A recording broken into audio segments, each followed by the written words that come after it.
We're gonna analyze one of the hardest hitting baseball players of all time in the swing, and we're gonna start right now.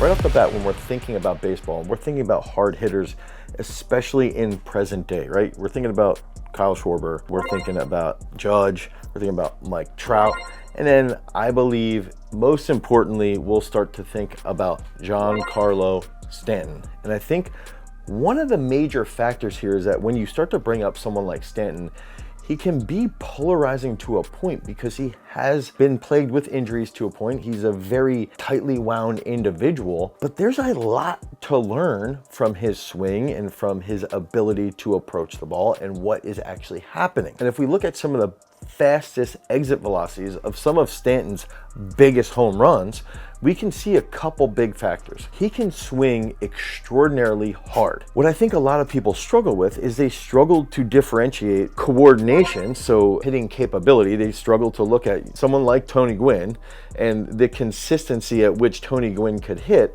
versus the power at which Giancarlo Stanton can hit. So they'll see Stanton's average or his on-base percentage or anything along those lines, like, he's okay. But they forget he can hit a ball at an exit velocity of 122 miles per hour. And he typically is hitting those balls between 15 and 25 degrees of a launch angle. And so if we can take that information and then compare it to the average, home run exit velocity, or typical exit velocity in general is going to be about 104 miles per hour versus 122. That's a very large gap. That's almost a 20% gap. So if we can understand those things and start to break down his swing and recognize that, okay, maybe clearly his hand-eye coordination is not going to be as phenomenal as one of the greatest, if not the greatest batter of all time, Tony Gwynn, but there's definitely things that we should be learning from his swing that we can then take and apply to other people, and even some principles and some strategies around that we can do with resistance-based training or with any type of sports performance-based training. So I'm going to break down some of Stanton's biggest swings, look at what he's doing in the box, and then provide a blueprint on how we can improve this for normal, regular baseball players so that they can improve their overall power output. And if they can continuously hone in on their hand-eye coordination, they can become a better hitter as well. So let's check this out. Boom. So right away, I like to see what's going on with this throwing motion right there coming over top. So he's probably identifying that pretty early. And you can even see here how he really does a good job of loading his body right there. He picks this up, his left knee up just slightly, right? And that provides a little bit of a coil reaction through his trunk. I'm gonna beat a dead horse here. In the world of sports performance, trunk control is king. Dynamic trunk control is king.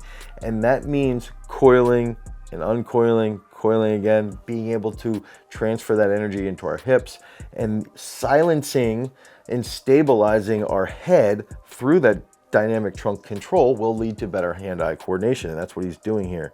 Okay, you can see he's turning that left shoulder in just slightly. That leads to a stretch after he has raised that left leg. And then that stretch from that left lat here leads to a nice uncoiling, which leads to that rotation into the bat. And we can see he drops that back knee, clears his hips, okay, and comes through, transferring that weight into that front leg. Now, a lot of people will criticize Stanton because he was injured for so long and has had his issues, right? One of the hardest things as a strength coach, as a sports performance coach, is that some people are just a little bit more tightly wound. They need hours upon hours of yoga. They need tons and tons of time in certain positions to open themselves up to avoid those potential injuries. And that's still going to happen. They also tend to be the athletes that are faster, that are more explosive, right? And so we've got to be able to recognize that early on, and also recognize that some athletes are like Gumby, and we would rather have somebody who's a little bit more tightly wound because of the power output than we would someone who's more like Gumby. Okay, so we've got to think through that lens when we're watching these different batters, but in this case, Stanton. Okay, so let's watch this. Boom. Yeah, just absolutely fantastic. Let's get to the next one. Okay, so we see a little bit different of an angle there.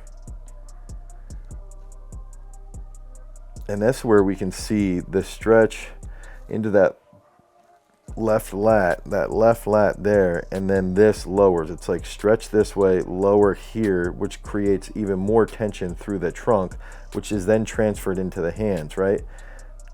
And then as the knob comes through, he turns. As the knob comes through, boom. But notice here even that trunk control all through this position there. Okay, it's like directly lined up with that trunk control there. Phenomenal contact. What an absolute animal. Okay, this is the All-Star game.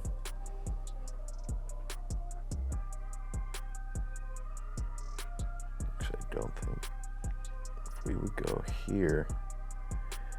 So here you can see he's got that a little bit deeper of a stance from that right side.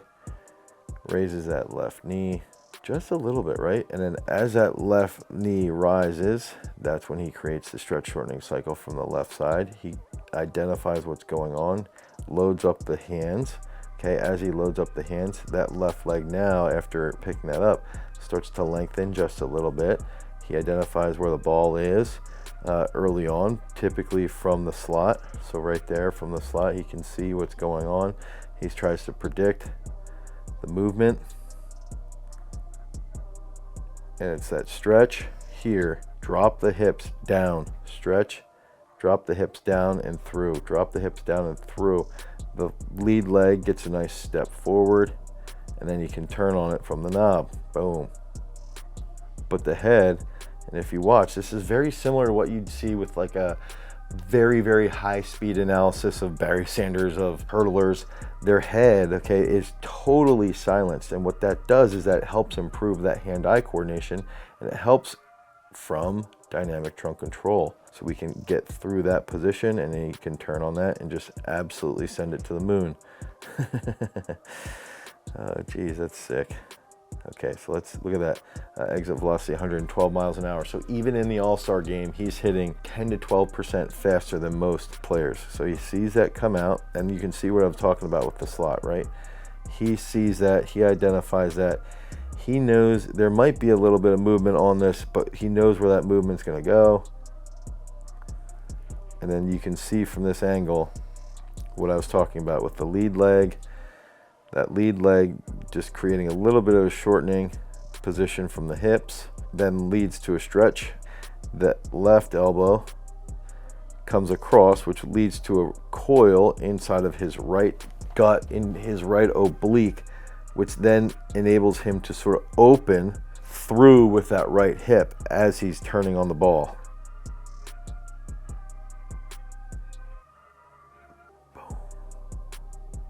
And so we've got to understand how we can do that, because I think one of the hardest things, tucks that elbow, just trying to break this down, boom. Okay, so he tucks that elbow through, but he's got great contact. I love that matte black helmet. Turns on it really, really well. Absolute bomb. So I think some of the biggest factors then comes down to what can we do with our athletes? If we've got a baseball player, okay, it's cool to watch someone like Stanton make contact with the ball. It's cool to watch old Barry Bonds highlights. But what can we do? And if we can look at something like inside of a training system, one, we're gonna have that leg power day. Two, we're gonna have an upper body power day. There's a lot of trunk work. There's a lot of lat work that goes into swinging a bat. Three, we wanna have an athlete day. Athlete day is gonna help us be more reactive. And if we can take any type of muscle that we're building or any type of strength that we're improving and make it twitchier, make it more elastic, we've got to think about how stretchy and how fast can we react at a very high speed. And when we're talking about a sport like baseball, you have to react extraordinarily fast when you're tracking the ball, when you're tracking even a fly ball if you're running and we're trying to make a play in regards to a defensive play. So when we're in our training, and if we do this inside of our app, Peak Strength, okay? So if you go into Peak Strength, you can download that, you get 7 free days of training, 5 free workouts, and you can actually click on, I wanna train for baseball. Then you can take these principles and you can say, all right, we need to improve our leg strength, but we also need to improve our jumping ability. We need to improve our ability to coil. Okay, we need to improve that trunk control. We need to be able to handle and not have as much noise when we're in the batter's box. We need to get out of the batter's box at high speeds. But as far as specific to swings, what we want to focus on is that leg power day, the upper body power day, then specifically athlete day. That's going to provide specific movement patterns that will lead to understanding how to coil, how to get out of that coil position, how to use our hips effectively to be more agile with our hips. And that's going to in turn lead to even better rotation in our hands or in our shoulders. Okay, so if we can understand basic principles, we can watch someone like Stanton, we can see that counter movement. Okay, we can see how he's tracking the ball. We can see what he does with that stretch shortening cycle. So there's a stretch shortening cycle in two different major joints, more so in the hip, in the left hip, okay, and then the stretch across the lat. Then that helps to lead to coil in the right side. As he opens, everything comes through. His head stays in position here in line with his back knee. That's when we see the right side start to open. He controls the knob and everything rotates, and there's power, which leads to a higher exit velocity off of the bat and deeper balls. Head over to peakstrength.app, the Google Play Store, the Apple iOS Store. You can download Peak Strength today for 7 free days of training. That's 5 free days of access to freak base training. Because remember, freaks, if you want to become a champion, you've always got to cultivate your power. Peace.